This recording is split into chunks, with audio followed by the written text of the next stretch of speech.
with the rosary, pray for the Pope, the bishops, and priests. Cardinals opposing cardinals. Bishops against bishops. The church will be full of those who accept compromise. Hi, Thomas the Hermit here, and today I'm talking about Our Lady of Akita. Now, Akita is in Japan, and the particular woman that Mary appeared to in this case was a Japanese woman, a Sister Agnes Sasagawa. Now, Sister Agnes is a part of a religious order called, get this, the Handmaidens of the Eucharist. In other words, like in the Magnificat, when Mary said, "Behold the handmaid of the Lord," well, that's where they got their title from. Get that, the Handmaidens of the Eucharist. I just absolutely love that title. Not only does that have a beautiful title, they actually have a special prayer, which Mary, in one of the messages, actually says with Sister Agnes. Now, this particular apparition is powerful on several points. One is that it prophesies that there's going to be a schism in the church. So you need to check that out. You need to hear the words of Mary to Sister Agnes. The second thing is this particular apparition got the approval of the bishop. The bishop said there was proof that this was a supernatural occurrence, and then the church has continued to uphold that the message of Akita is approved for the faith. So what we're going to do is I'm going to read the three messages. I've also written them out in captioning so you can read them and you can ponder them yourselves, and then we'll discuss them. So here's the first message. This is the first message to Sister Agnes. July 6, 1973. My daughter, my novice, you have obeyed me well in abandoning all to follow me. Is the infirmity of your ears painful? Your deafness will be healed, be sure. Does the wound of your hand cause you to suffer?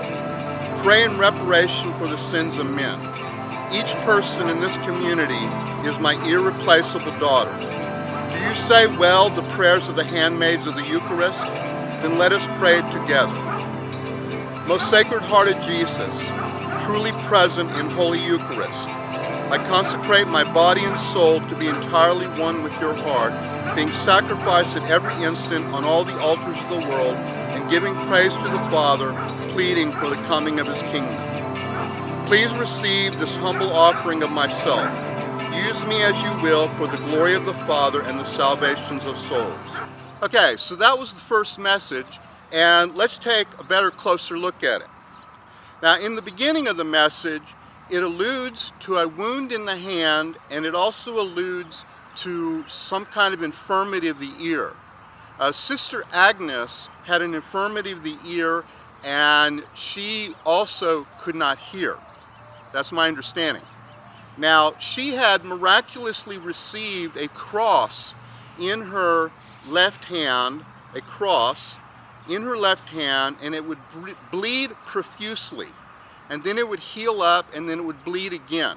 The Bishop Ito, actually witnessed this himself, and in the testimony about the apparitions of Akita, he testified to the fact of the wound in the hand.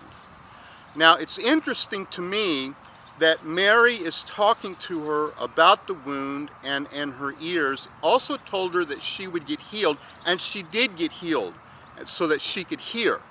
Now, all of that is very interesting and powerful and miraculous, but notice the first message is more personal. It's to Sister Agnes. It's also about the religious order that she is a part of. And then they invoke a prayer of their very own religious order that Mary says the prayer with her. Let's recite that prayer.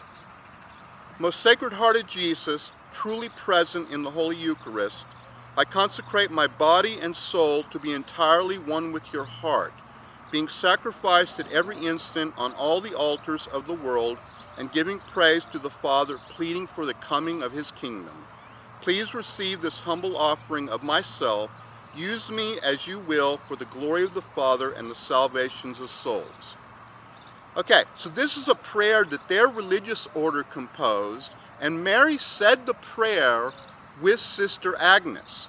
Now, the significance of that is she is reinforcing the vocation of offering yourself up for others for their salvation and offering up your sufferings.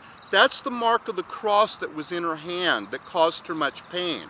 Mary's telling her, basically, I know you have pain there, but offer it up for the salvation of souls.